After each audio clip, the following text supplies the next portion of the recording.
When you park or leave a forklift, what exactly should you do? This isn't just a question that pops up on a forklift certification test. It's a real-life safety issue. Improperly leaving a forklift can cause injuries, property damage, and even fatal accidents. Today, I'm going to show you step-by-step how to park and leave a forklift the right way, following OSHA guidelines, and I'll also share some common mistakes to avoid. So, if you're training to become a forklift operator, or just want to sharpen your skills, this video is for you. Hey, welcome back to Forklift Training Guide channel, your go-to for forklift training, certification tips, and career advice. If you want to level up your skills and job chances, hit that like button and subscribe so you don't miss future videos. Before we dive into the how-to, let's talk about why this is so important. Forklifts weigh thousands of pounds. Even at low speeds, they can cause serious injuries. A forklift left with its forks raised can trip a coworker. One left running can be accidentally driven by an untrained person. And here's a real fact. According to OSHA, a forklift is considered unattended if you're more than 25 feet away, even if you can still see it, or if you've walked away and lost sight of it entirely. If you leave your forklift improperly, you're not just risking your job, you could be risking someone's life. Let's start with what not to do. Don't park in front of fire exits, emergency showers, or electrical panels. Don't leave forks raised in the air. Don't leave the engine running. Don't assume you'll only be gone a second. Accidents can happen instantly. Alright, now let's do this the right way. When you're done with your forklift, follow these steps every time. Step 1. Park in a safe designated area. Find a spot marked for forklifts, away from pedestrian traffic and loading zones.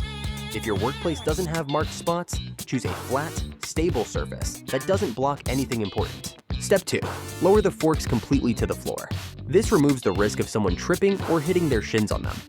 Make sure the forks are flat on the ground. Don't leave them tilted up. Step 3. Neutralize all controls and apply the parking brake. Put the directional lever in neutral and engage the parking brake fully.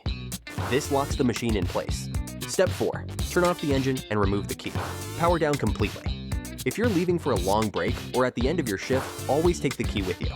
This stops anyone unauthorized from using the forklift. Step 5. Shut off electrical systems and secure if needed. Turn off lights or any other systems. Some workplaces require locking the forklift or putting up a do not operate tag if it's out of service. Do it if required. Step 6. Quick check for damage or leaks.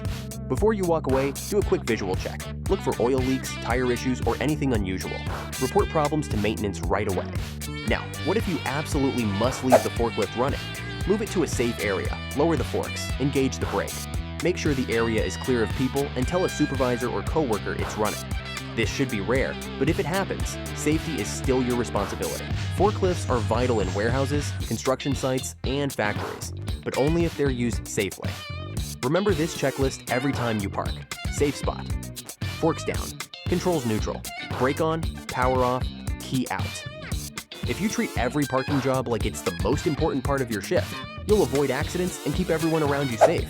If you found this video helpful, hit like, subscribe, and share it with other operators.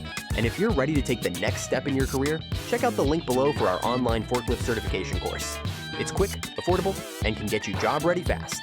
Stay safe out there, and take pride in doing it right.